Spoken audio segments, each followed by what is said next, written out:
Welcome back to Modern Architecture and our lectures on Frank Lloyd Wright.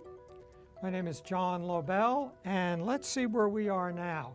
We are looking at Frank Lloyd Wright's Prairie Style houses.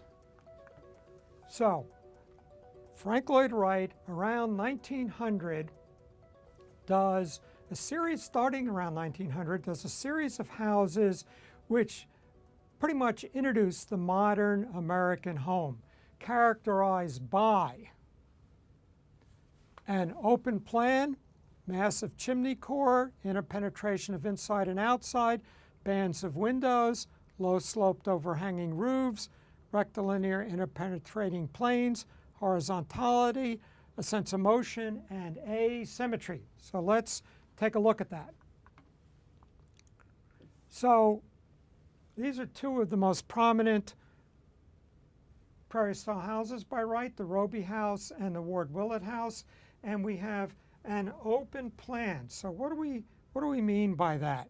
What happens is that the spaces flow one into another rather than being boxed off in boxes. And there's a massive chimney core in the center and an interpenetration of inside and outside, whole walls of windows. We have bands of windows, low-sloped overhanging roofs, and putting the low-slope overhanging roof puts the second floor in shadow. So the Roby house is actually a three-story house, but it looks like one story. He wants to emphasize the horizontality. We have rectilinear interpenetrating planes. So it's a very technical way of saying that these forms look like they're sliding past each other, providing a sense of motion. We have horizontality, a sense of motion, and asymmetry.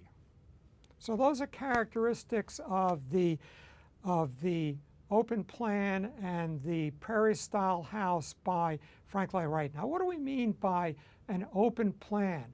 Well, it leads us to the notion of 20th century decentering. So let's see what we mean by that. Let's go back a bit, and here we have the Villa Rotunda by Andrea Palladio, and we have a very strong sense of the center of the building. The human being stands in the center and surveys out, right, left, front, back. Here's a house by Frank Lloyd Wright. The chimney core is in the center. Human being is decentered, displaced from that center. And that's a characteristic of the 20th century. We'll talk about that in a later lecture. So we go from these boxy rooms of the traditional house to Frank Lloyd Wright's spaces, one flowing into another. There's an implication there that we no longer have these defined roles, mother, father, children, but everybody sort of flows together. Around the same time, we have The American Woman's Home by Katherine Beecher, and she also has this central core with all the mechanical, the stoves and ventilation and sinks and kitchen, and then the space is open around it.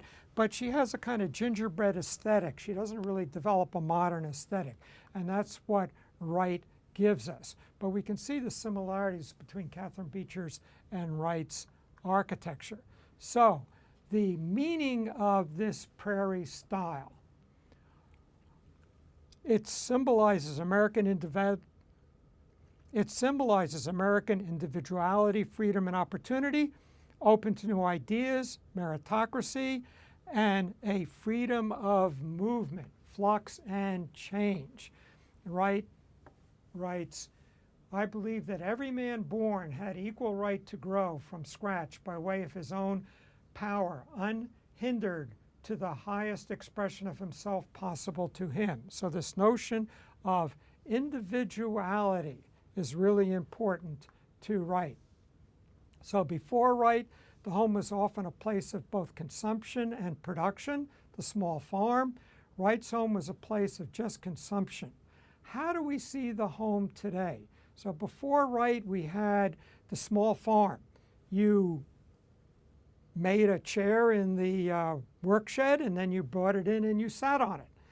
With industrialization, you make a chair in a factory and then you consume it and bring it to the home. So how do we do that today? How do we see production and consumption today? Something for you to think about.